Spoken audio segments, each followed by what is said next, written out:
ప్రస్తుతం ఆంధ్రప్రదేశ్లో CI summit ద్వారా ఆంధ్రప్రదేశ్కు వేలాది కోట్ల రూపాయల పెట్టుబడుల ప్రవాహం మనం చూస్తూ ఉన్నాం. ప్రస్తుతం 14-15 తారీఖులో జరుగుతున్నటువంటి ఈ సమిట్లో లక్షల కోట్ల రూపాయలకు ఎంఓయూలు జరుగుతూ ఉన్నట్టు ఇప్పటికే దాదాపు ఎంఓయూల సంగతి కూడా జరిగినట్లుగా జరుగుతూ ఉన్నటువంటి పరిస్థితి. ప్రస్తుతం ఇదే విషయంపై మనతో మాట్లాడడానికి మోహన్ కృష్ణ గారు ఉన్నారు. వాళ్ళతో మాట్లాడదాం. సార్, ప్రస్తుతం చూస్తూ ఉన్నాం గత 16 నెలలుగా ఆంధ్ర రాష్ట్రానికి వస్తున్నటువంటి పెట్టుబడులు, ఆంధ్ర రాష్ట్రంలో జరుగుతున్నటువంటి అభివృద్ధిని మనం చూస్తూ ఉన్నాం. ఏంటి ప్రస్తుతం ఈ సమిట్ ద్వారా ఇంకా ఎలాంటి మార్పులు జరగబోతా ఉన్నా, ఎలాంటి అభివృద్ధిని ఆంధ్రప్రదేశ్లో చూడబోతా ఉన్నాం?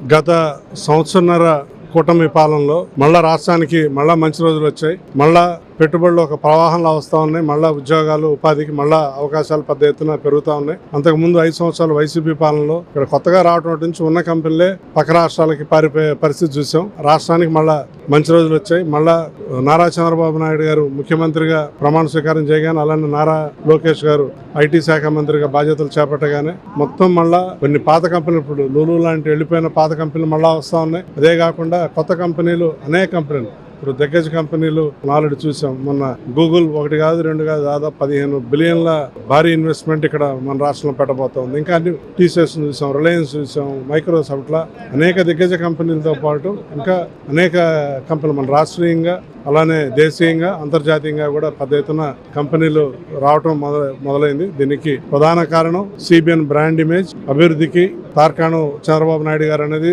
ఎన్నోసార్లు 30 ఏళ్ల క్రితమే ఆయన ఉమ్మడి ఆంధ్రప్రదేశ్ ముఖ్యమంత్రిగా ఉన్నప్పుడు హైదరాబాద్ ని ప్రపంచ పటంలో ఎలా తీసుకొచ్చారు, అనేక ప్రముఖ కంపెనీలని ఎలా తీసుకొచ్చారు అనేది అందరికీ తెలుసు. అలాగే పైన ప్రధానమంత్రి నరేంద్ర మోడీ గారి సారథ్యంలో ఒక సుస్థిరమైన ప్రభుత్వం ఉంటాం, డబుల్ ఇంజిన్ సర్కార్ ఉంటాం. దానితో ఇక్కడ మా స్లోగన్ కూడా not just is of doing business, the speed of doing business. మీరు మాతో ఒక ఎంఓయూ సైన్ చేసుకుంటే మీరు ఫాలోఅప్ చేయాల్సిన పని లేదు. మేమే మీతో కంటిన్యూస్ టచ్ ఉండి, మేమే మీ వెంటబడి మీ పనులు అయ్యేటట్టు అంత వేగంగా చేస్తామని చెప్పేసి గౌరవ ముఖ్యమంత్రి గారు, అలానే నారా లోకేష్ గారు కూడా చెప్పడం జరిగింది. చెప్పడమే కదా, ఆచరణలో కూడా చూపిస్తున్నారు. కాబట్టి ఇంత పెద్ద ఎత్తున రాష్ట్రం పూర్తిగా ఒక 5 సంవత్సరాలు వెనక్కి వెళ్ళిపోయినా కూడా మళ్ళీ ఇంతమంది వచ్చి పెడుతున్నారు అని అంటే దాని ప్రధాన కారణం నారా చంద్రబాబు నాయుడు గారు అనే ఒక విజనరీ లీడర్ ఇక్కడ ముఖ్యమంత్రిగా ఉంటాం. అలానే అనుమతులు కానీ, పెట్టుబడులు కానీ, వీటి పరంగా ఈజ్ ఆఫ్ బిజినెస్ పరంగా, స్పీడ్ ఆఫ్ బిజినెస్ పరంగా మా ప్రభుత్వం చాలా చురుగ్గా, వేగంగా ఉంటుంది. దానితో ఇక్కడ అపారమైన అవకాశాలు ఉన్నాయి. ఒకటని కాదు, అన్ని రంగాల్లో, ఐటీ రంగంలో, ఫార్మా రంగంలో, అలానే రోబోటిక్స్లో, రాకెట్ సెన్సింగ్లో, హెల్త్ కేర్ రంగంలో, అగ్రికల్చర్లో, అన్ని రంగాల్లో కూడా ఎంతో అవకాశం. దాదాపు 1000 కిలోమీటర్ల కోస్ట్ లైన్ ఉంది ఇక్కడ. పోర్ట్స్ వైజ్, అలానే రోడ్స్ వైజ్, మళ్ళీ ఎయిర్పోర్ట్స్ వైజ్ కూడా ఎన్నో అవకాశాలు ఉన్నాయి. రాబోయేదంతా ఇక్కడ అద్భుతంగా, బ్రహ్మాండంగా ఉండబోతుంది. గత 2019 ఎన్నికల తర్వాత జరిగినటువంటి పరిణామాల్లో చూస్తే ఆంధ్రప్రదేశ్లో ఎవరు పెట్టుబడులు రావడానికి ముందుకు రాకపోగా, మీరు అన్నట్లుగా వచ్చిన పెట్టుబడులు దాదాపు అక్కడికక్కడ ఆపేసినటువంటి పరిస్థితులు చూసాం, వెనక్కి వెళ్ళిపోయినటువంటి పరిస్థితులు చూసాం. ఏదైతే ఫారెన్ ఇన్వెస్టర్స్ ఉన్నారో వారు కూడా కనీసం ఆంధ్ర రాష్ట్రం వైపు చూసినటువంటి దాఖలాలు కూడా గత 5 సంవత్సరాల్లో లేనటువంటి పరిస్థితి. మరి ఏంటంటే ఈ సమిట్ ద్వారా ఫారెన్ ఇన్వెస్టర్స్ నుంచి వస్తున్నటువంటి ఫీడ్బ్యాక్ ఏంటి? అండ్ దట్టు ఎవరైతే మన తెలుగు ఇన్వెస్టర్స్ ఉన్నారు, ఎవరైతే మన లోకల్ ఇన్వెస్టర్స్ ఉన్నారో వారి దగ్గర నుంచి కూడా ఏదైనా భయం ఉందంటారా, లేదంటే ఫారినర్స్ దగ్గర నుంచి వస్తున్న ఫీడ్బ్యాక్ ఏంటి సార్?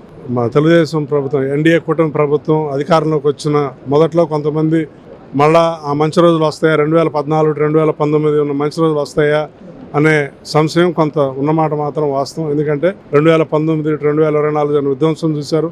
అమర్ రాజా గ్రూప్, లూలు గ్రూప్, ఇట్లా ఎన్నో కంపెనీలు, పెద్ద పెద్ద కంపెనీలు వెళ్ళిపోవడం చూశారు. కానీ వాళ్ళందరిలో మళ్ళా ఆ నమ్మకాన్ని మళ్ళీ తిరిగి తీసుకొచ్చే విధంగా గత సంవత్సరాలుగా ఒక అద్భుతమైన ప్రణాళికతోటి చాలా ప్రపంచవ్యాప్తంగా నారా లోకేష్ గారు, నారా చంద్రబాబు నాయుడు గారు కాలికి బల్పం కట్టుకుని ప్రపంచవ్యాప్తంగా తిరుగుతూ పెట్టుబడులను తీసుకురావటం, కంపెనీలని తీసుకురావటం వల్ల అదంతా కూడా ఈరోజు ఇక్కడ ఈ సిఐ సమిట్లో ప్రస్ఫుటంగా కనపడుతూ ఉంది. అనేక కంపెనీలు మన భారతదేశంలోనే కాదు, ప్రపంచవ్యాప్తంగా కూడా అనేక కంపెనీలు వివిధ దేశాల నుంచి ఇక్కడికి రావటం, ఇక్కడ ఒప్పందాలు కుదుర్చుకోవటం చూస్తున్నాం. అలానే దేశవ్యాప్తంగా కూడా ఇందాక కూడా చూసాం, అన్ని పెద్ద పెద్ద కంపెనీలు, జిఎంఆర్ కానివ్వండి, అలానే అదానీ కానివ్వండి, బజాజ్ గ్రూప్ కానివ్వండి, టీవీఎస్ కానివ్వండి, అన్ని కంపెనీలు కూడా ఇక్కడికి వచ్చి ఇక్కడ పెట్టుబడులు పెట్టబోతున్నాం అని చెప్పిన. అది కూడా చిన్నది కాదు, ఓ భారీ స్థాయిలో ఒక్కొక్కళ్ళు కొన్ని వేల మందికి ఉద్యోగాలు కల్పించేంత భారీ పెట్టుబడులు పెట్టబోతా ఉన్నారు. ఈ సమ్మిట్ ద్వారా మరోసారి మన భారతదేశం కాకుండా ప్రపంచంలోని మిగతా దేశాలకు కూడా మన ఆంధ్రప్రదేశ్ బ్రాండ్ ఇమేజ్ని మళ్ళా పెంపొందించేలా ఇక్కడ ఆంధ్రప్రదేశ్ ఇక్కడ అద్భుతమైన ప్రభుత్వం ఉంది. మీరు ఇక్కడ పెట్టుబడులు పెట్టడానికి ఇది అనువైన ప్రాంతం. మీకు ఇక్కడ అనుమతులు కానీ రాయితీలు కానీ అన్నీ కూడా ఇక్కడ చాలా బాగుంటుంది. రండి మా రాష్ట్రంలో పెట్టుబడులు పెట్టండి అని మనందరం కూడా చాటి చెప్పడానికి. ప్రధానంగా ఇప్పుడు విశాఖకి ఇప్పటికే ఆంధ్ర రాష్ట్రానికి 10 లక్షల కోట్ల రూపాయల వరకు పెట్టుబడులు వస్తే అందులో 6 లక్షల కోట్ల రూపాయల వరకు కూడా విశాఖ కేంద్రంగానే అభివృద్ధికి ఏది కేవలం 15 నెలలు 16 నెలల కాలంలోనే విశాఖకి 6 లక్షల కోట్ల రూపాయల పెట్టుబడులు తీసుకొచ్చినటువంటి ఘనత ఎన్డీఏ ప్రభుత్వం. అది ఏంటంటే ఈ సమ్మిట్ తర్వాత ఇంకా ఎలాంటి మార్పులు చూడబోతా ఉన్నాం, విశాఖని ఏ స్థాయిలో చూడబోతున్నాం. ఇప్పటికే గూగుల్ డేటా సెంటర్ రావడంతో ప్రపంచవ్యాప్తంగా కూడా విశాఖ వైపే ప్రపంచం అంతా కూడా చూస్తూ ఉన్నటువంటి పరిస్థితి. ఇంకా భవిష్యత్తులో ఎలా చూడబోతా ఉన్నాం, విశాఖని ఎలా తయారు చేయబోతాం. ఈ సమ్మిట్ తర్వాత విశాఖ మరో మెట్టు ఇంకా ముందుకెళ్తుంది. ఇది విశాఖ వచ్చేసి గేట్వే ఆఫ్ ఈస్టర్న్ ఇండియాగా ఇక రాబోయే రోజులు ఇంకా పిలువబడబోతా ఉంది. ఇన్వెస్ట్మెంట్స్కి ఇది ఒక దిక్సూచిలాగా, ముఖ్యంగా ఈశాన్య భారతంలో ఈస్టర్న్ సైడ్ ఇన్వెస్ట్మెంట్స్కి దేశవ్యాప్తంగా కూడా విశాఖ ఒక గేట్వేగా ఉండబోతుంది.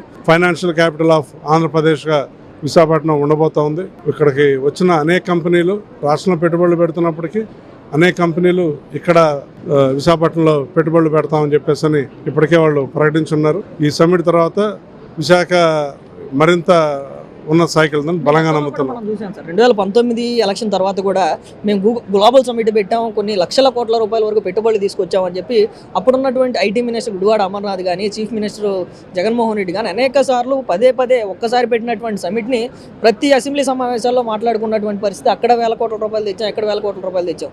నిజంగా ఆ సమ్మిట్ వల్ల వాళ్ళు చెప్పినటువంటి లక్షల కోట్ల రూపాయలు ఆంధ్ర రాష్ట్రానికి వచ్చాయా, వస్తే ఎక్కడెక్కడ అభివృద్ధి జరిగింది? కేవలం ఏమొచ్చాయంటే ఫిష్ మార్కెట్లు, మటన్ షాపులు ఇలాంటి వచ్చాయి తప్పితే ఒక భారీ పరిశ్రమ కొన్ని వందల మంది కొన్ని వేల మందికి ఉపాధి కల్పించే స్థాయి కంపెనీలు రాలేదు. పేరుకి ఒక నామకే వాస్తేగా ఒక సమ్మిట్ ఒకటి నిర్వహించడం జరిగింది.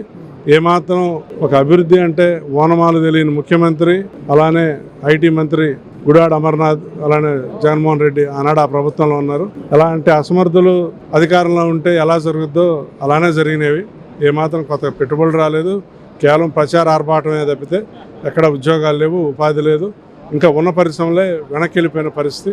మళ్ళా ఇప్పుడు కూటమి ప్రభుత్వం వచ్చాక మళ్ళా ఇప్పుడు రాష్ట్రానికి మంచి రోజులు వచ్చాయి. అదంతా కూడా ఇక్కడ పెద్ద ఎత్తున కనబడుతుంది. ఫైనల్ గా సార్, ఎలాగూ మనం ఉన్నటువంటి తెలుగు రాష్ట్రాల్లో ఉన్నటువంటి వ్యక్తులందరికీ కూడా చంద్రబాబు నాయుడు గారి గురించి, ఆయన యొక్క విజన్ గురించి అందరికీ తెలిసింది. అంటే ఏంటి ఫారినర్స్ కి మీరు ఇచ్చేటువంటి అష్యూరెన్స్ ఏమిస్తా ఉన్నారు, వాళ్ళు ఇన్వెస్ట్మెంట్ పెట్టడానికి మీరు ఇచ్చేటువంటి హోప్ ఏంటి sir? Chandrababu Naidu is the brand ambassador for development in modern India, not just in the new state of Andhra Pradesh. Even when he was the Chief Minister of United Andhra Pradesh also, he brought many tech giants like Microsoft, and he paved the way for IT development in United Andhra Pradesh.